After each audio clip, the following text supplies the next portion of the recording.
O gosto metálico de sangue na boca foi a primeira coisa que Arthur sentiu antes mesmo de registrar a dor aguda em suas costelas. Ele estava deitado no asfalto quente e sujo do estacionamento do restaurante Le Jardin, o estabelecimento mais exclusivo da cidade, um lugar onde ele, Arthur Bittencourt, tinha uma mesa cativa com seu nome gravado em uma placa de bronze. Mas naquela tarde de terça-feira, ninguém leu a placa. Ninguém viu o bilionário dono de um império de logística. Eles viram apenas um amontoado de trapos velhos, uma barba por fazer e um cheiro de suor que ofendia o olfato sensível da clientela. O homem que o chutou não foi um estranho, foi Cláudio, o chefe de segurança que Arthur contratara pessoalmente 5 anos atrás, pagando um salário acima da média e oferecendo plano de saúde para a família dele. Cláudio, o mesmo homem que abria a porta do carro blindado de Arthur todas as manhãs com um sorriso servil e um "Bom dia, doutor", agora estava ali, com a bota militar pressionada contra o peito do patrão disfarçado, o rosto contorcido em uma máscara de nojo e violência gratuita. "Eu já te disse para vazar, seu lixo. Aqui não é lugar para pedir esmola. Você está espantando os clientes", rosnou Cláudio, preparando-se para desferir outro golpe.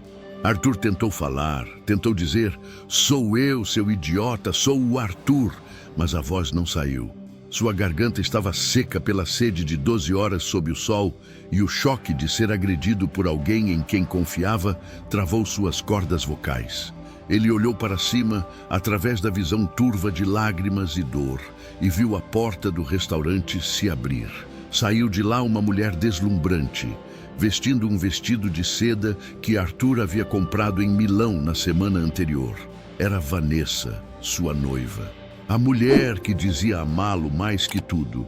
Arthur estendeu a mão suja de graxa na direção dela, um pedido mudo de socorro, certo de que ela reconheceria seus olhos, sua alma. Mas Vanessa apenas cobriu o nariz com um lenço perfumado, desviou o olhar com uma expressão de repugnância absoluta e disse para o segurança: "Tira essa coisa daí, Cláudio. É nojento. Se o Arthur chegar e vir isso, ele vai ficar furioso."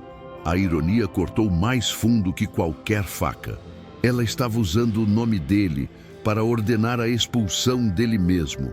E enquanto era arrastado pelo colarinho para a sarjeta, Arthur percebeu que o experimento social que ele começara como uma brincadeira arrogante tinha se transformado em um pesadelo real, onde seu dinheiro não podia salvá-lo porque sua identidade tinha sido apagada pela sujeira de um único dia na rua. Arthur Bittencourt sempre acreditou na meritocracia como uma religião.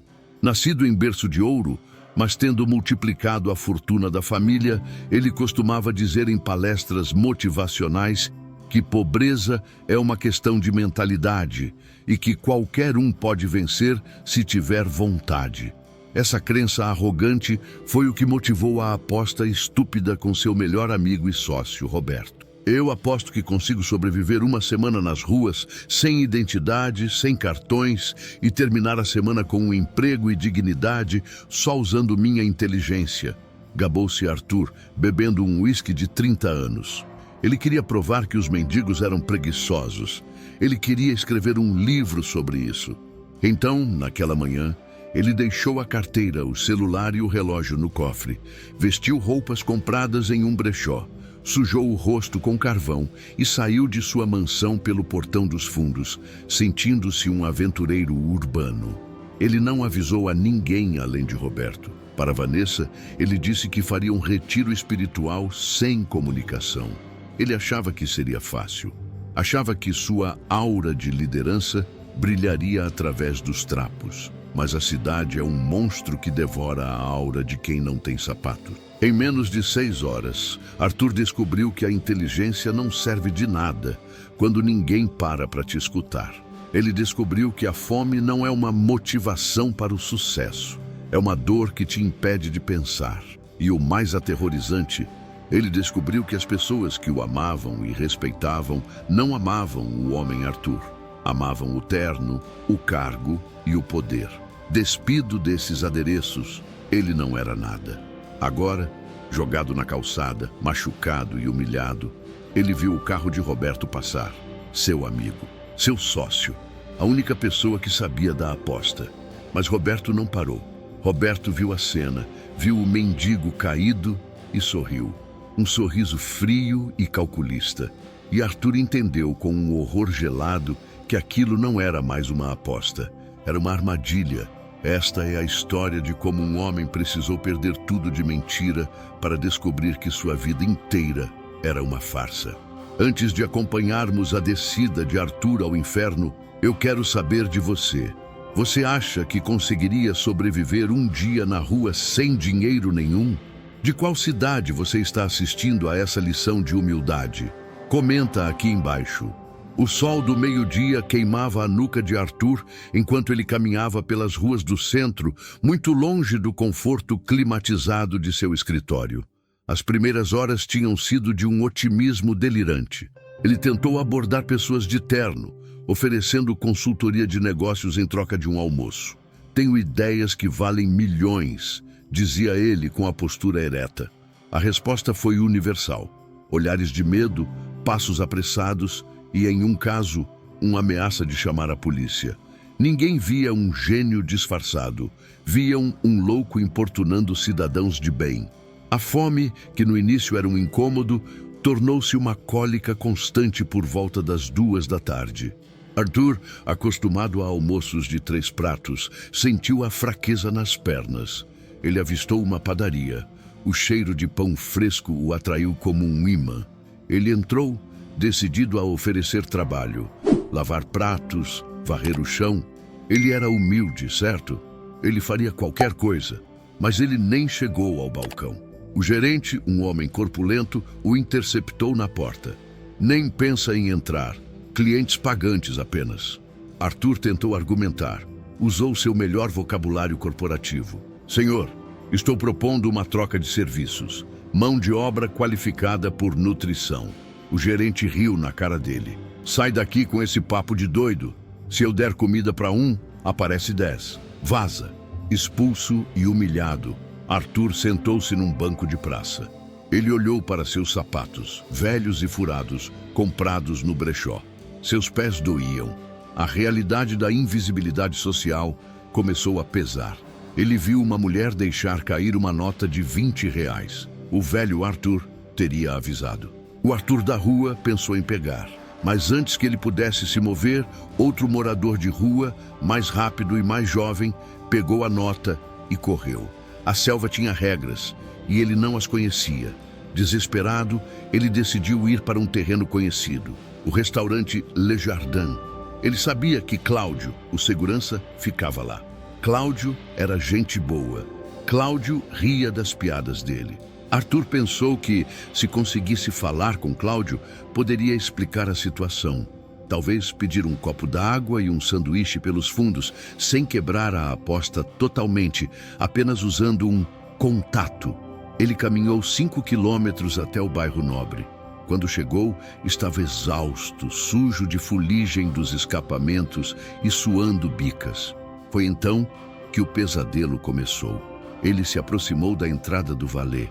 Cláudio estava lá, impecável em seu terno preto. Arthur sorriu, aliviado. Cláudio, sou eu, ele tentou dizer. Mas antes que a frase terminasse, Cláudio o empurrou. Afasta, mendigo, tá louco? Arthur, chocado, tentou insistir. Cláudio, olha para mim, sou o Arthur, o seu patrão. Foi nesse momento que a expressão de Cláudio mudou. Ele olhou nos olhos de Arthur. Houve um segundo de reconhecimento, talvez. Mas se houve, foi rapidamente substituído por uma malícia oportunista. Cláudio sabia que Arthur estava viajando em retiro. Se aquele mendigo fosse um sósia ou um louco, Cláudio ganharia pontos por proteger o local. E se fosse realmente Arthur, bem, Cláudio sempre odiou a arrogância do chefe. Era a chance de bater no homem intocável sem consequências. Meu patrão está em retiro, seu impostor bêbado, gritou Cláudio, e o primeiro chute veio, atingindo a coxa de Arthur, derrubando-o no asfalto quente. A dor física foi surpreendente, Mas a dor emocional de ver Vanessa sair e ordenar sua remoção como se ele fosse lixo foi o que o quebrou. Enquanto Cláudio o arrastava para longe, jogando-o na esquina como um saco de lixo, Arthur viu o carro de Roberto passar. Roberto, seu sócio. Ele diminuiu a velocidade. Ele viu Arthur no chão. Arthur levantou a mão. Roberto não parou. Ele sorriu e digitou algo no celular. Segundos depois, o celular de Vanessa, que ainda estava na porta do restaurante, tocou. Arthur, com sua audição aguçada pela adrenalina, ouviu a voz dela, clara e cristalina. Oi, Beto. Sim, o chato do Arthur viajou. Estamos livres. A procuração que ele assinou antes de ir já está na minha mão. Podemos vender a fusão amanhã mesmo. Ele vai voltar e não vai ter nada. Arthur, caído na sarjeta, sentiu o mundo girar e escurecer. Não era uma aposta, era um golpe. Eles o incentivaram a fazer isso. Eles sabiam que ele estaria incomunicável e vulnerável. Eles estavam roubando sua empresa e sua vida enquanto ele brincava de ser pobre. E agora, machucado, sem documentos e sem ninguém para acreditar nele, Arthur Bittencourt era pela primeira vez na vida exatamente o que ele mais desprezava: um miserável sem futuro. Mas no fundo do poço, onde a luz do sol não chega, Arthur viu um par de sapatos gastos pararem diante do seu rosto. Levanta, playboy, disse uma voz rouca. Se ficar aí, o caminhão do lixo te leva. E eles não reciclam gente. A mão estendida diante do rosto de Arthur não era limpa nem macia. Era calejada, com unhas escuras e uma tatuagem desbotada no pulso, mas naquele momento parecia a mão de Deus. Arthur agarrou-a com a força do desespero e foi içado do chão com um puxão vigoroso. O dono da voz rouca era um homem negro, alto, com dreads grisalhos e um sorriso onde faltavam 2 dentes. Ele vestia várias camadas de camisetas e carregava um saco de linhagem nas costas. Bem-vindo ao clube, novato, disse o homem, que se chamava Damião, mas que as ruas conheciam como Prefeito. Você apanhou do Cláudio, né? Aquele ali chuta forte quando a patroa tá olhando. Faz parte do show. Arthur tentou limpar o sangue do lábio, sentindo uma tontura nauseante. Eu preciso ir para a polícia, balbuciou Arthur, ainda preso à lógica do seu mundo antigo. Eles roubaram minha empresa, minha noiva, meu sócio. Damião soltou uma gargalhada que sacudiu seu peito magro. Polícia! Olha para você, playboy. Você não tem documento, fede a lixo e tá falando de empresa. A única coisa que a polícia vai te dar é uma noite na cela para curar a bebedeira. Esquece. Na rua, a justiça é sobreviver até o sol nascer. Vem comigo ou você vira estatística. Arthur hesitou. Seguir um desconhecido para dentro da escuridão do viaduto parecia loucura. Mas ficar ali, exposto à violência de Cláudio ou à frieza de Vanessa, era suicídio. Ele seguiu Damião. A caminhada até o acampamento sob o viaduto do chá foi uma aula intensiva de humildade. Arthur viu coisas que seus vidros blindados sempre esconderam. Famílias inteiras dormindo em papelão, crianças dividindo um pacote de bolacha, a solidariedade silenciosa de quem divide o nada. Damião o levou até um canto protegido do vento. Senta aí, regra número 1. O orgulho enche a boca, mas não enche a barriga. Damião tirou do saco uma marmita de isopor amassada. Sobrou do almoço comunitário. Tá frio, mas tá limpo. Arthur olhou para a comida. Arroz, feijão virado e um pedaço de salsicha. O cheiro enjoou seu estômago acostumado a foie gras. Eu não posso comer isso, ele disse, o reflexo do bilionário ainda ativo. Damião recolheu a marmita. Então morre de fome. A comida não vai te pedir desculpas por não ser caviar. A frase bateu em Arthur. A fome, aquela dor aguda e primordial, gritou mais alto que o nojo. Espera! Ele disse, pegando a marmita de volta. Ele comeu com as mãos, engolindo o choro junto com o feijão frio. Foi a refeição mais humilhante e, estranhamente, a mais nutritiva de sua vida. A noite foi um terror à parte. O frio do concreto penetrava nos ossos. Arthur não dormiu. Ele vigiou. Ele ouviu os sons da cidade que nunca para, os gritos distantes, as sirenes. Ele pensou em Vanessa dormindo em lençóis de algodão egípcio na cama que ele comprou. Pensou em Roberto assinando papéis na mesa que era do avô de Arthur. A raiva o manteve aquecido. No dia seguinte, Arthur acordou com o chute suave de Damião em sua bota. Acorda, Cinderela. Hora de trabalhar. Se a gente não catar lata, a gente não janta. Arthur, o CEO que gerenciava 5.000 funcionários, passou o dia catando latas de alumínio na Avenida Paulista. Ele viu seus ex-funcionários passarem. Viu executivos que ele conhecia. Nenhum o reconheceu. Ele era invisível. A fuligem cobria seu rosto e a postura curvada de quem busca lixo no chão disfarçava sua altura. Mas essa invisibilidade lhe deu um superpoder, a informação. Perto do meio-dia, Arthur parou em frente a uma banca de jornal.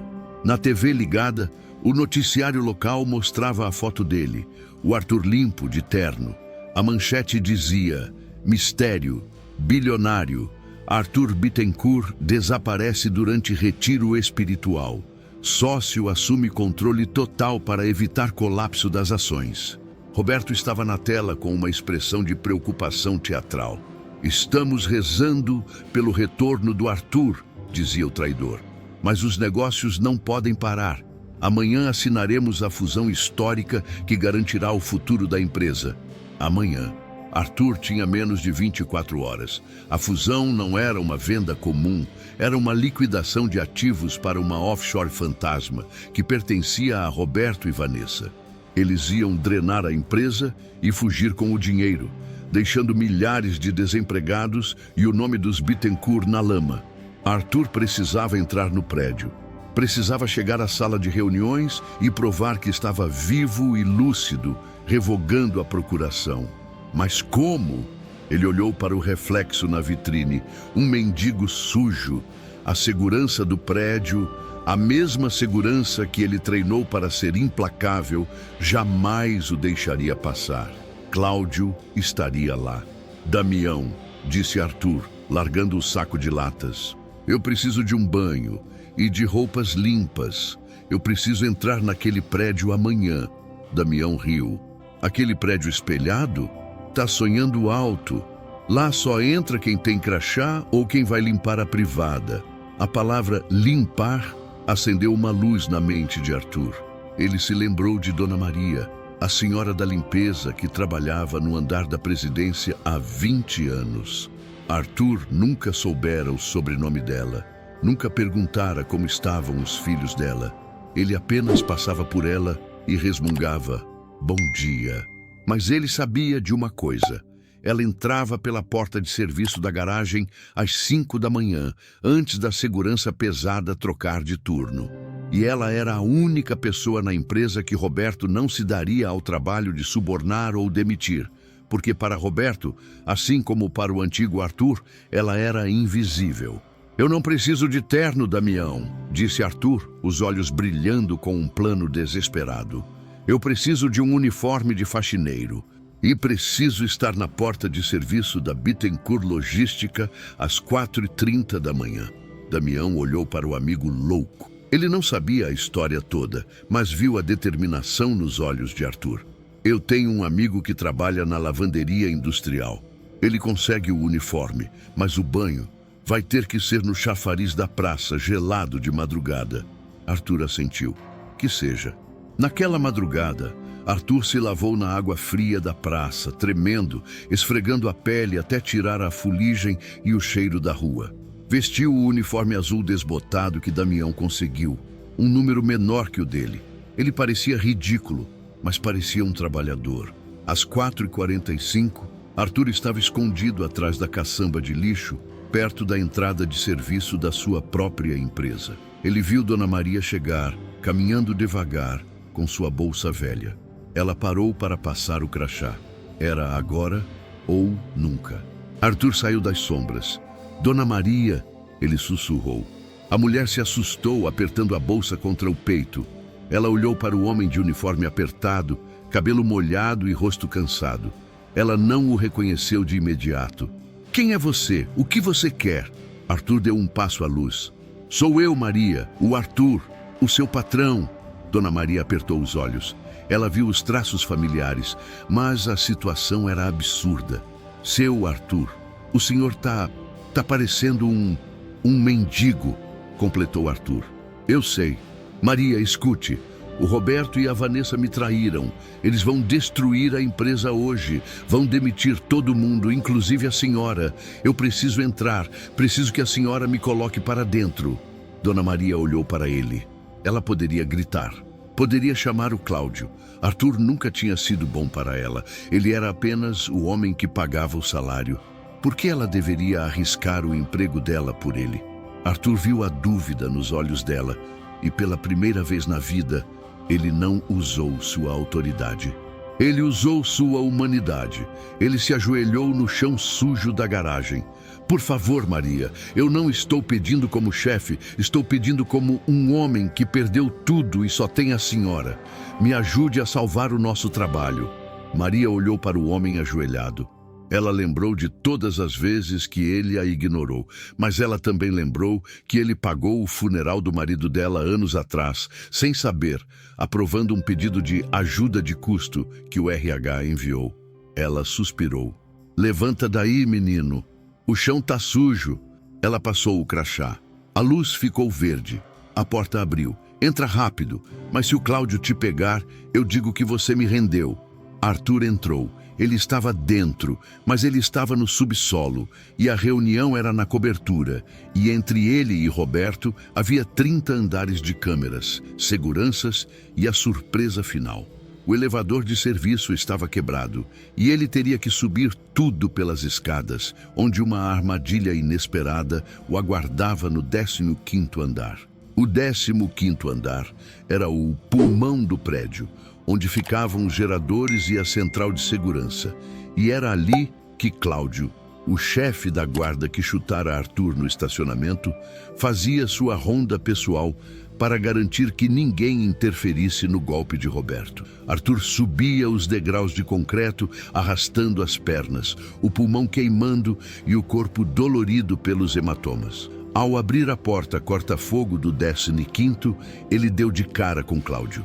O gigante de terno preto estava encostado na parede, fumando um cigarro proibido. Ao ver o faxineiro sujo e ofegante, Cláudio arregalou os olhos e levou a mão ao cacetete. Você de novo? Como entrou aqui, seu rato de esgoto? Eu vou te quebrar inteiro agora! Ele avançou, pronto para terminar o serviço que começou na rua. Arthur não recuou. Ele não tinha força física para lutar, mas tinha a única arma que podia parar aquele homem: a verdade. A cirurgia da sua filha, a Aninha, disse Arthur, sua voz rouca ecoando na escadaria. A cirurgia de escoliose que custou R$40 mil ano passado. Você disse a todos que ganhou na loteria, mas fui eu, Cláudio. Eu paguei a conta do hospital e mandei o RH dizer que foi um bônus administrativo para não te constranger. Cláudio parou, o cacetete suspenso no ar. O cigarro caiu de sua boca. O quê? Como você sabe o nome da minha filha? Arthur deu um passo à frente, ficando cara a cara com o homem que o agrediu. Porque eu sou Arthur Bittencourt. Eu sou o homem que assinou o cheque. Eu sou o homem que te contratou quando você foi expulso da PM. Olhe nos meus olhos, Cláudio. Esqueça a roupa. Olhe para mim. O segurança olhou. Ele viu a barba, a sujeira, o uniforme apertado. Mas viu o olhar. Aquele olhar de autoridade inconfundível que ele respeitava e temia. O reconhecimento veio como um soco. Cláudio empalideceu, tremendo, e baixou o cacetete. Doutor Arthur, meu Deus, eu bati no senhor. Bateu, confirmou Arthur. E vai pagar por isso. Mas não agora. Agora eu preciso que você faça o seu trabalho. O Roberto está lá em cima vendendo a minha empresa e o futuro da sua filha. Você vai me impedir de subir ou vai me escoltar até a minha cadeira?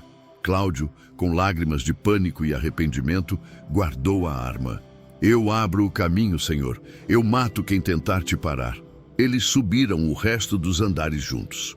Arthur, o mendigo, e Cláudio, o guarda-costas arrependido. Quando chegaram ao 300º andar, a recepção estava vazia. Todos estavam na sala de reuniões para a assinatura histórica. Arthur parou em frente às portas duplas de vidro fosco. Ele ouviu a voz de Roberto lá dentro, triunfante. E com isso, senhores, encerramos a era Bittencourt e iniciamos uma nova fase de prosperidade. Aplausos. Arthur olhou para o reflexo no vidro. Ele parecia um louco, mas sentia-se mais lúcido do que nunca. Ele empurrou as portas com as duas mãos. O estrondo da abertura fez os aplausos morrerem instantaneamente. 12 cabeças se viraram. Na cabeceira da mesa, Roberto segurava uma caneta de ouro. Ao lado dele, Vanessa sorria como uma rainha. Quando viram a figura suja e uniformizada entrar, o choque foi total. "Quem deixou esse faxineiro entrar?" gritou Vanessa, levantando-se. "Segurança!" Cláudio entrou logo atrás de Arthur, cruzou os braços e fechou a porta, trancando-a por dentro. "A segurança está aqui, dona Vanessa. E o dono também." Arthur caminhou até a mesa. O cheiro de rua que emanava dele fez os investidores torcerem o nariz. Roberto riu nervoso. "Arthur, é você? Meu Deus, o que aconteceu? Você surtou no retiro? Olha o seu estado." "Senhores, meu sócio está claramente perturbado. Essa interrupção não tem validade." Ele tentou assinar o papel rapidamente. Arthur espalmou a mão suja sobre o contrato, manchando de graxa o documento de milhões. "A única coisa perturbada aqui, Roberto, é a sua noção de lealdade." Arthur olhou para os investidores. "Eu sou o Arthur Bittencourt. Estou vivo, são e, infelizmente para o meu sócio, sóbrio. A procuração que ele tem foi assinada sob o pretexto de gestão temporária, não de alienação de controle. E ela tem uma cláusula de revogação automática mediante minha presença física."